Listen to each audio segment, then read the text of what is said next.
Hey, it's Aaron, and today we're going to talk a little bit about community organizing, and I happen to start filming this video right in the middle of a community with a bunch of kids in the background, so hopefully that's not too distracting. But today I'm going to talk a little bit about community organizing because I think it's something that we don't talk enough about, exactly how we could go about doing community organizing, and I think that I'm going to give a little bit of a, well, sort of a workshop here today on how to do it, so people can actually watch this video and go out and start community organizing in their own communities. So first I'm going to start off by saying that there is a massive difference. Oh, and before I get too far ahead of myself, I'm getting a lot of my information here from the Neighborhood Anarchist Collective. It's a fantastic website, and this specific bit that I'm talking about today is called Community Organizing Guide. So if you want to check that out, definitely do so and show them some support. That'd be fantastic.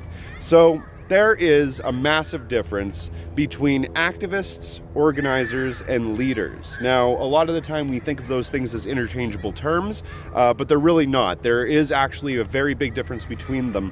And according to this pamphlet, activists are empowered to take action for things that they believe in, and they mostly do things on their own. So that's where you're going to have your lone wolf activists, where they're going out and they're trying to do things as much as they possibly can by themselves, but they're not really working within a group. Or if they are acting within a group, then they're functioning primarily on their own, or at least doing a lot of the work on their own. That's kind of how that works.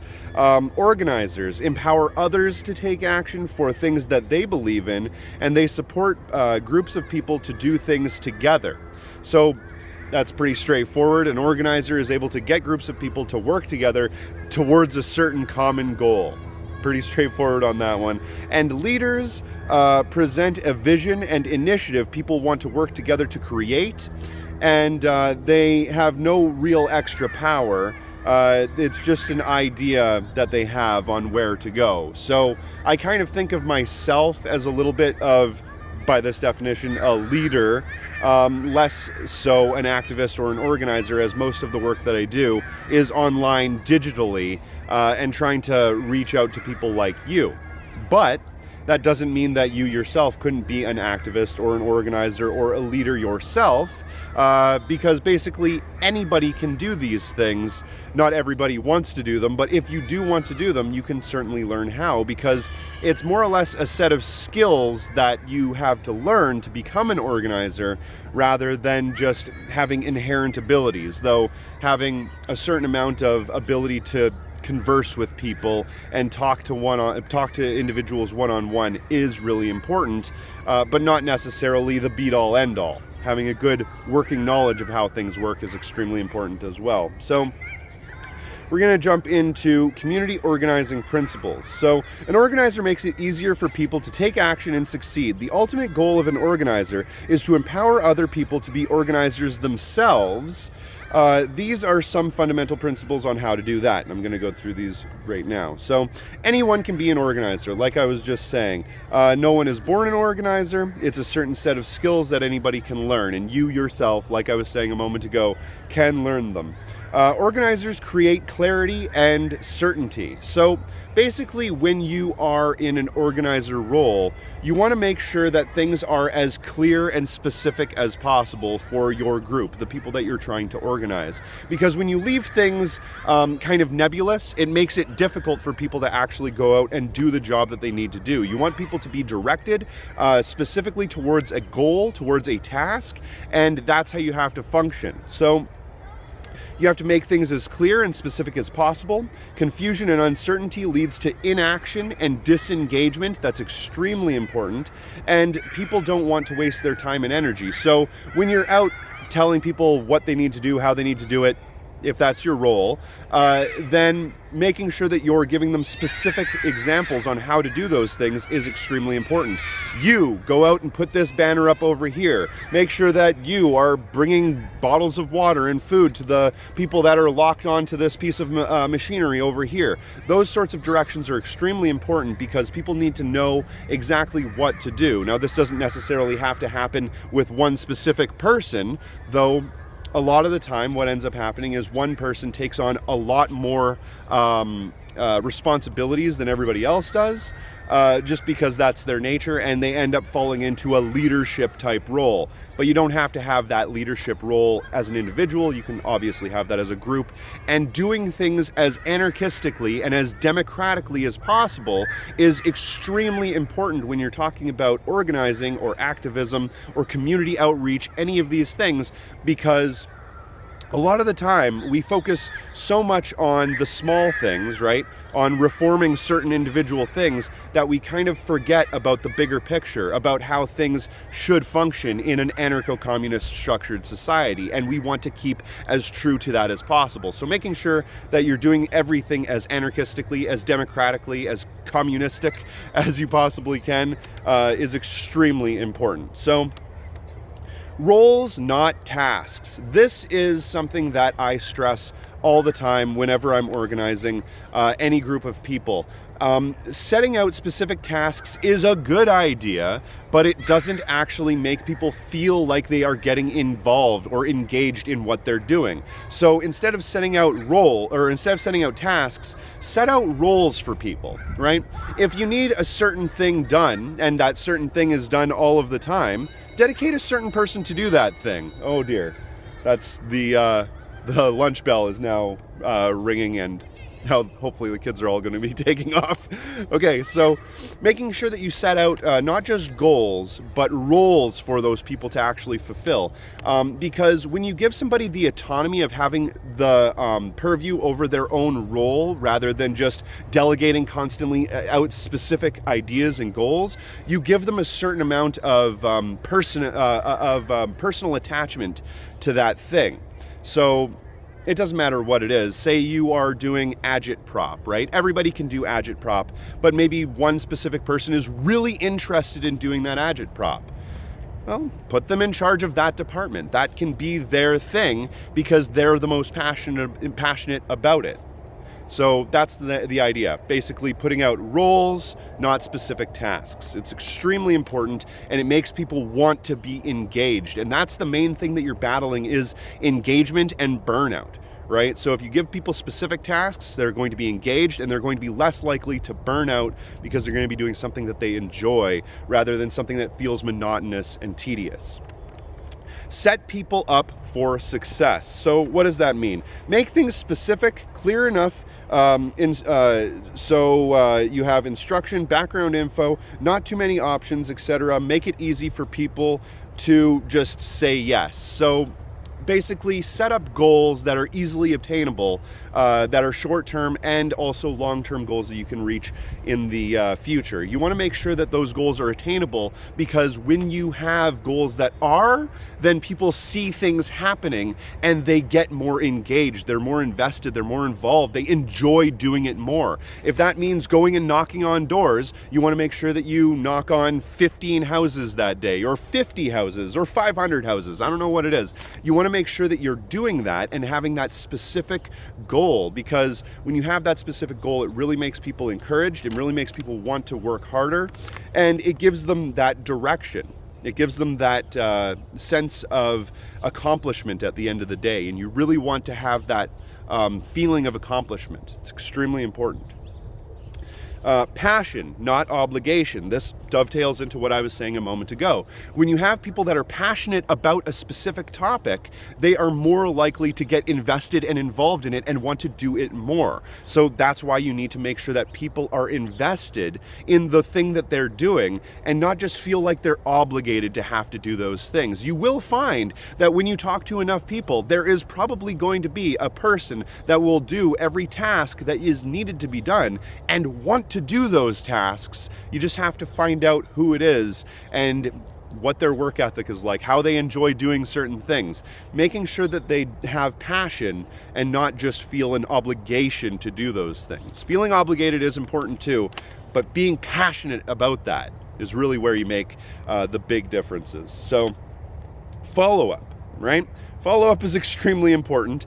And it's one of the things that we need to make sure that we're always doing. So it says here, we're all busy and we sometimes need a reminder to actually follow through on our best intentions. Following up with people can feel like nagging, but it's not nagging. It's actually true support. It actually helps people stay on task and actually get things done. Remember, when you're doing things anarchistically or communistically or whatever it is, a lot of it is unpaid labor. And a lot of these people are putting a lot of their time and energy towards doing these things, achieving these goals without having any kind of monetary incentive to do them, which is fantastic. That's how we should be doing things, and we should get away from this idea that we need to pay people to do things. But you also have to take into consideration they're going to have to do other things in their lives so they can make sure that they don't do things like starve and die. They have to make sure that they're actually making money so they can pay their rent and that sort of thing. So 100% of the time, they're not going to be able to be working on the project that you want them to be working on, but that's okay, because once in a while you need to follow up and make sure that projects are getting done at a relatively reasonable amount of time. So follow-up is extremely important. Sometimes not everything needs to get done right away. That dovetails perfectly into what I was just saying. People are busy. There's a lot of people that have a lot of things to do all of the time, and they need to have that time for them to do it. And activism and organizing and stuff like that takes time. Meetings take time. All of these things take time. So expect to take some time. Have patience. Try to work with people. Always feel that drive. Always have that burning fire of passion in your soul. But always remember that nothing gets done in a day. Rome wasn't built in a day, and you need to take a little bit of time. Don't get upset if things aren't happening immediately. It never does. And you're just going to burn yourself out and make yourself upset if that's the way you're thinking about things. So just relax and allow things to happen, and make sure that when you need to, give people a little bit of a push, or give the energy that you have back into that situation and motivate people more and get them more engaged. Okay.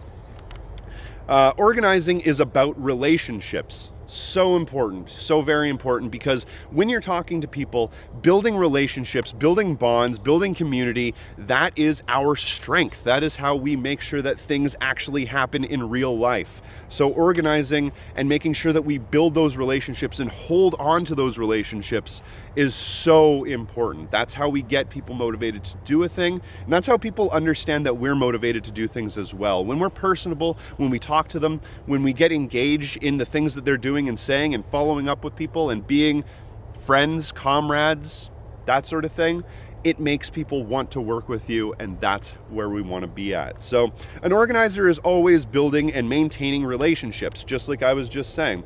To organize with people, you need to know them. You need to know who they are, what they care about, what they're excited to do, and they also need to know you, that you are sincere, competent, and that you care about them. Exactly what I was saying a moment ago. Meet people where they are at. That's important because, again, people are busy and it's very difficult to do certain things. And if you're motivated, if you're that person that's out there and you have that fiery, burning passion, and other people aren't able to invest all of that time into that thing, but they still want to help, you want to meet them where they're at. You want to go to their places of, you want to go to their houses. Don't go to their places of employment. That can cause all kinds of problems, unless there's something worked out that you actually are supposed to be there. But some people are ready to jump in. Some want to wait. People have different knowledge and skills. Listen to them and respect where they're at, and encourage but don't push. So not only physically be where people are at, but also emotionally be where people are at. Actually talk with them, converse with them, and make sure that they are in the same headspace as you are, or if they're not, then work with their headspace and try to make sure that we coax people into the right positions rather than pushing them out a fucking plane. That doesn't really work for anybody. So check in, check often. Digital or in-person check-ins are always helpful, short or long. People appreciate feeling missed and being kept in the loop. Pretty straightforward. Check in with people and make sure that things are happening, because people want to hear from you. We all want that community. We all want to know that the things that we're doing are felt by many people and not just by you when you're doing all of the work, right? Reach out individually. This works extremely well. Reaching out individually to people that are doing a task is extremely important, or that aren't doing a task that you want to actually reach out to, is extremely important, because sometimes when you do, say, a group invite to a bunch of people, it's extremely impersonable and it doesn't get people motivated to want to do a thing. They just sort of see the group invite and they're like, yeah, maybe some people will show up, maybe I will, maybe I won't, who knows? And then oftentimes they don't end up showing up. That's a problem. You want to reach out to people individually, and if you've done all of the other things in that list, be personable, make sure that they have a strong bond with you and that you are friendly or a comrade to them. They're going to want to be there for you and for the group, right? So if you reach out to them personally, it's extremely important, and it'll actually motivate those people to get in there and be a part of all of this.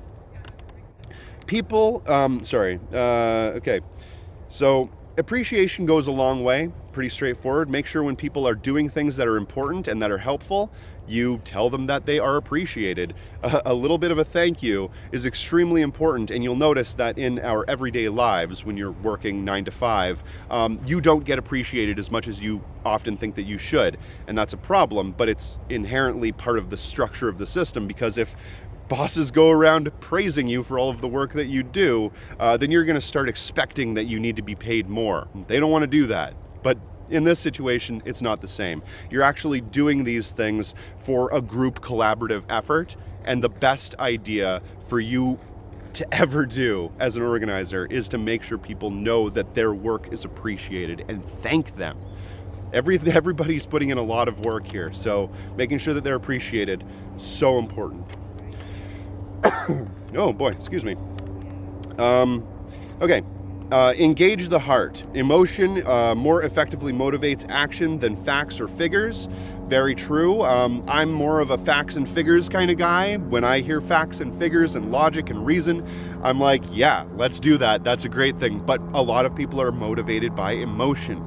They're tugged by them heartstrings, and a lot of the things that we deal with as leftists are really heart-wrenching. They are emotional topics that have to do with a lot of different things. So making sure that you're paying attention to that aspect of it as well is extremely important, and motivating people on an emotional level, on a gut instinct level, that really helps. Okay, trust people and they will become trustworthy. Do I really need to elaborate on that? It's something that we just don't do in regular day life, but it's something that I think everybody just inherently knows in their own head, that if people trusted me more, I would trust them. Or if I trusted people more, maybe they would trust me back. We need to think along those lines more. And the next one is people want you to succeed. Everyone you're working with wants you to do well, because that means that they're also doing well. You're a team. You're on the same side. It's not a test or a competition. So just make sure that we try as hard as possible not to make it into some sort of thing where I'm trying to do better than you. A little bit of competition is good sometimes. Like, it goes a long way when you're, say, trying to make 500 posters and you're competing with your best buddy next to you and trying to make posters faster than they are. Obviously, it's not a competition, but being a little bit competitive once in a while isn't going to hurt, as long as it isn't going to, create some sort of unjustified hierarchy or something like that. But you have to realize that people want you to succeed. They want to succeed with you, and this is a collaborative group effort. It's not something that you're doing on your own. So just keep that in mind.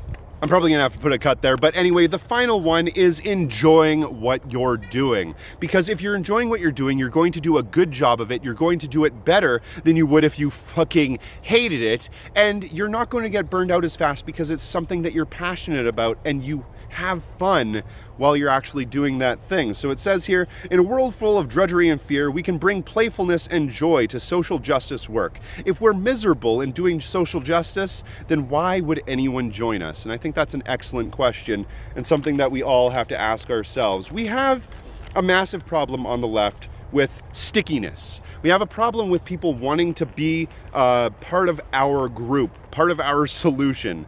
And I think that if we work on a lot of these tactics that I talked about today, being personable, talking to people, going to where they're at, making sure that they are engaged and interested in what you're doing, and making sure that we're working together as a team, I really think that we can move past that stickiness problem and get a lot more people motivated and engaged and interested in doing what we're doing. So sorry for that being a long video, but I think it was really important information, and I really hope that you all enjoyed it. I certainly enjoyed it, especially doing it in front of this beautiful cathedral. I don't know where the fuck I found this, but hey, cool. Anyway, if you do get a chance, please check me out on Patreon. Every dollar does help fund this show. And get out there, get active. Politics isn't a spectator sport. Thanks for watching.